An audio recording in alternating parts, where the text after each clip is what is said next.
क्या नेपाल में अचानक आई बाढ़ की तबाही का पानी भारत तक पहुंच सकता है? क्या बिहार और उत्तर प्रदेश में भी खतरा बना हुआ है? ये सवाल कल से बहुत लोगों के मन में है, क्योंकि सबने देखा कि प्रकृति जब करवट लेती है तो कुछ मिनट काफी होते हैं। कल नेपाल में जो हुआ उसकी तस्वीरें अभी भी डराने वाली हैं। पहाड़ से पानी और मलबे की ऐसी लहर नीचे आई कि रास्ते में जो मिला उसे अपने साथ बहा ले गई। घर, सड़कें, पुल, गाड़ियां और पूरा का पूरा इलाका तबाह हो गया। लेकिन अब सवाल सिर्फ नेपाल का नहीं है, सवाल ये भी है कि क्या इस तबाही का असर भारत तक पहुंच सकता है। इस वीडियो में इस पर विस्तार से बात करेंगे, आगे करेंगे, मगर उससे पहले आपको आज 27 अगस्त को नेपाल में क्या हालात हैं अगर उस पर आपको जानकारी दे देते हैं, अपडेट देते हैं। तो अब तक मीडिया रिपोर्ट्स के मुताबिक 273 लोगों की जान जा चुकी है, करीब 1500 लोग अभी भी लापता हैं। नेपाल के विदेश मंत्री शिशिर खनाल के मुताबिक लापता लोगों में 300 से ज़्यादा भारतीय भी हैं। इस बीच नेपाल में रेस्क्यू अभियान में लगातार जारी है। नेपाली सेना ने रसुआ के टिमुरे से आज सुबह 116 लोगों को सुरक्षित निकाला है। इनमें 95 नेपाली और 21 भारतीय हैं। इधर भारतीय विदेश मंत्रालय के प्रवक्ता रणधीर जायसवाल का बयान भी आया है। उन्होंने बताया कि बाढ़ में फंसे 21 भारतीयों को अब तक सुरक्षित निकाला गया है। ये सभी तमिलनाडु के हैं, जबकि 288 भारतीय नागरिकों से अब तक संपर्क नहीं हो पाया है। इनमें 73 लोग त्रिशूली 1 पावर प्रोजेक्ट में काम करते हैं। सरकार इनकी जानकारी जुटाने में लगी हुई है। दूसरी तरफ भारत लगातार नेपाल को मदद पहुंचा रहा है, यानी रेस्क्यू और मदद का काम लगातार जारी है। मगर बाढ़ ने भारत के तमाम हिस्सों में रहने वाले लोगों को डरा दिया है। तो क्या डरने वाली बात है? भारत पर इसका असर आएगा? भारत सरकार इसके लिए क्या तैयारियां कर रही है? इस वीडियो में ये सब बताएंगे। नमस्ते, मेरा नाम सौरभ त्रिपाठी है, आप न्यूज़ पिंच देख रहे हैं।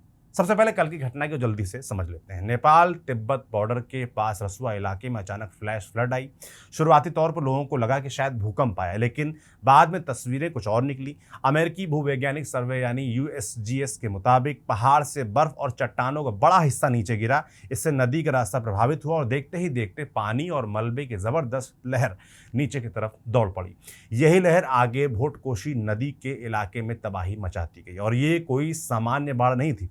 पानी के साथ सिर्फ पानी नहीं आ रहा था, उसके साथ मिट्टी थी, पत्थर थे, चट्टानें थी और पहाड़ का मलबा था। इसीलिए नदी जहां से गुजरी वहां नुकसान बहुत ज्यादा हुआ। सड़कें बह गईं, पुल टूट गए, घरों और दूसरी इमारतों को भारी नुकसान हुआ।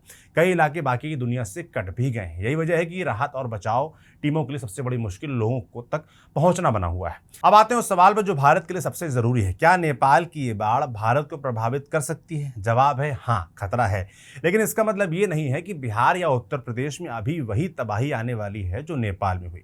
खतरा मुख्य रूप से उन नदियों के जरिए है जो नेपाल से निकलकर भारत में आती हैं, खासतौर पर गंडक नदी। नेपाल में जिस नदी को नारायणी कहा जाता है वही भारत में आने के बाद गंडक कहलाती है। अगर नेपाल की तरफ से नदी में पानी का स्तर अचानक बढ़ता है तो उसका असर नीचे भारत की तरफ भी पड़ सकता है। इसी खतरे को देखते हुए भारत में कल से ही अलर्ट है। एनडीआरएफ ने बिहार और उत्तर प्रदेश में 20 टीमें तैनात कर रखी हैं। इन टीमों को संभावित बाढ़ और जल भराव की स्थिति में तुरंत रेस्क्यू के लिए तैयार रखा गया है। यानी सरकार इंतजाम ये नहीं कर रही कि भारत में पानी आकर नुकसान करे, बल्कि पहले से तैयारी की जा रही है। बिहार में खासतौर पर गंडक नदी को लेकर निगरानी बढ़ाई गई है। पश्चिमी चंपारण, पूर्वी चंपारण, गोपालगंज, सारण, मुजफ्फरपुर, वैशाली, सीतामढ़ी और शिवहर जैसे जिलों में प्रशासन को सतर्क रखा गया है, क्योंकि इन इलाकों में नेपाल से आने वाले पानी का असर पड़ सकता है। वाल्मीकि नगर में स्थित गंडक बैराज के सभी 36 गेट खोल दिए गए ताकि पानी के बहाव को नियंत्रित किया जा सके। शुरुआती जानकारी के मुताबिक वहां से करीब 86,000 से 1.5 लाख क्यूसेक पानी छोड़े जाने की बात सामने आई है। हालांकि ये असामान्य भी नहीं है, क्योंकि इसी बैराज से 5.5 लाख क्यूसेक पानी तक पहले छोड़ा जा चुका है। इसलिए कोई भी पैनिक न करे। उत्तर प्रदेश में भी नेपाल सीमा से लगे इलाकों में निगरानी बढ़ाई गई है। केंद्र सरकार ने भी बिहार और उत्तर प्रदेश की स्थिति पर नजर रखने की बात कही है और सीमावर्ती इलाकों में प्रशासन तथा रेस्क्यू टीमों को हाई अलर्ट पर रखा गया है। केंद्रीय गृह मंत्री अमित शाह ने भी बिहार के मुख्यमंत्री सम्राट चौधरी से बात की है और हर संभव मदद का आश्वासन दिया है। लेकिन यहाँ एक बात समझना बहुत जरूरी है। अभी भारत में स्थिति को लेकर पैनिक करने की बिल्कुल जरूरत नहीं। अलर्ट का मतलब ये नहीं है कि बाढ़ आ ही गई है। अलर्ट का मतलब ये है कि अगर नदी का जलस्तर बढ़ता है तो प्रशासन के पास तुरंत कार्रवाई करने की तैयारी हो। इसी वजह से एनडीआरएफ की टीमें पहले से तैयार हैं और नदी के जलस्तर पर लगातार नजर रखी जा रही है। और भारत सिर्फ अपने लिए तैयारी नहीं कर रहा है, नेपाल की मदद के लिए भी भारत ने राहत सामग्री भेजी है। बुधवार को भारत ने करीब 10 टन राहत सामग्री भेजी थी। इसके बाद गुरुवार को दूसरी खेप भेजी गई, जिसमें 37.5 टन मानवीय सहायता और आपदा राहत सामग्री, दवाइयां और फूड पैकेट शामिल थे। यानी दोनों खेपों को मिला दें तो अब तक 47.5 टन राहत सामग्री भेजी गई है नेपाल में। भारत सामने एक और बड़ी चिंता बनता है। नेपाल में बड़ी संख्या में भारतीय नागरिक फंसे हैं या संपर्क से बाहर हैं। इनमें कुछ लोग कैलाश मानसरोवर यात्रा से जुड़े थे। भारत उनके बारे में जानकारी जुटाने और नेपाल के अधिकारियों के साथ लगातार संपर्क में है। विदेश मंत्रालय ने भी भारतीय नागरिकों की स्थिति पता करने के लिए प्रयास तेज किए हैं।